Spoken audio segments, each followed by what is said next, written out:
Okay, one of the things that I like to do is on top of my bush pot in my bush pot bag, I carry this folding handled bowl.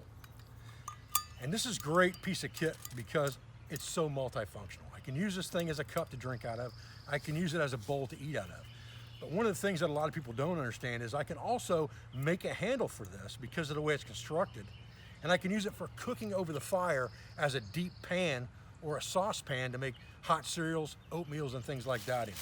To do that, we're gonna need a stick that's about the same diameter as our handle. So we're gonna take this hickory sapling right here.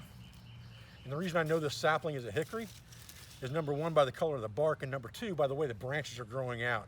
If you think about those old movies where they had witches' trees, anytime the branches kind of hang like this, it's always a hickory, especially with this smooth gray bark when they're young. So we're just gonna cut this down pretty close to the bottom. And these silky saws just make short work of that. That's what I love about them. And then we're gonna take this, and because we wanna be safe with our saw, we only need this handle to be about a foot long, we're gonna go ahead and use a plumber's vise here to trim this down. Just like that. And then we can disregard the top portion of that tree. Now, the next thing we wanna do with this is we wanna remove some of the bark. Silky saws are great for that too. We can use the back of that silky saw to remove that bark. The other thing we can do is we can take our Pathfinder survival knife, again working outside that triangle of death all the time.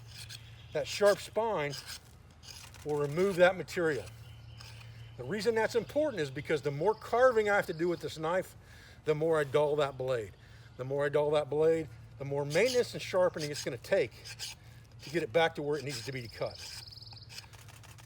So for bark removal, I'm going to use the spine anytime I can, especially on green wood, because it's real easy with green wood.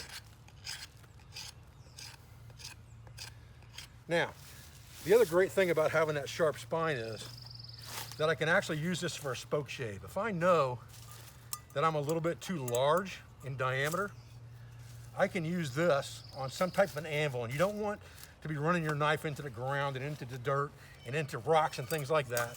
So what you want to do is you want to find yourself some type of an anvil that you can place your stick or whatever you're working on. There happens to be a nice stick right here. I can put this on top of, just like this, and make sure you got a good hold on it. And then you can push down hard to remove material. And this works really good for making tinder. You can see all of this shavings coming off of this hickory. And it really wouldn't take very long, believe it or not, even with this green wood, for this to be phenomenal fire starting material.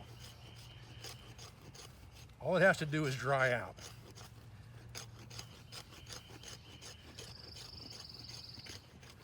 So if you think feather sticks are the king, you're definitely wrong.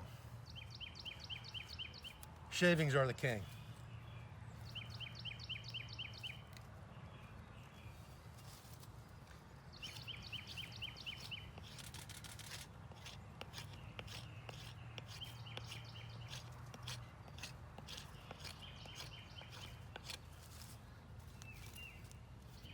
Okay, now we can check our diameter again and see if we're close, and we are.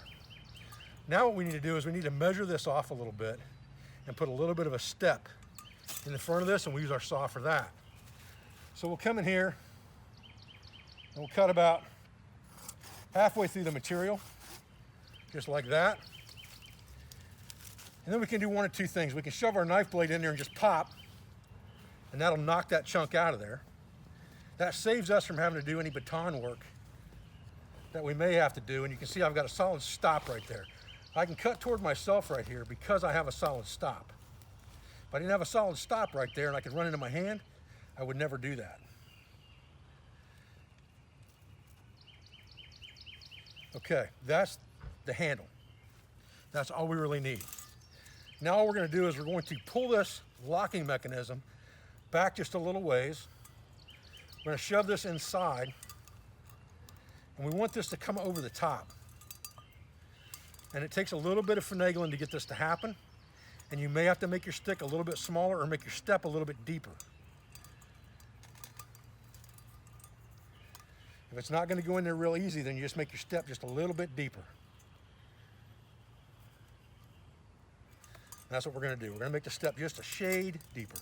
That's okay. So we'll take our saw. Again, we'll come outside, if anything, vital organ-wise or artery-wise, and we'll split that off of there. Now in this case, it's not going to jump right off because it's not a very thick slab. So now we're going to have to cut that out of there. And we can do that just by cutting toward ourselves a little bit. As long as that step is there, we're going to run into that step. We're not going to cut ourselves. Almost down to the bottom of it now. And then we just need to make sure that we've got the top chamfered off to the same.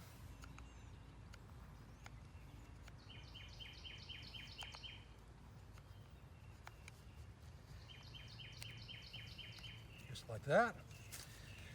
Now we should be in business. Now we should be able to go in through the bottom, hook up through the top, slide it down, just like that, and we're gold. Now we've got a solid pan that we can use over the fire. We've got a ladle that we can use if we've got a large bucket, like a canvas bucket that we're using at our camp, or if we are dipping from a creek that we can't get all the way down into to fill up our water bottle. We can dip into a creek to fill up a water bottle or fill up a cooking pot. We can use this around camp, obviously again as a ladle, or we can cook in this as well. It takes a very short amount of time to get this done. Any green branch will work.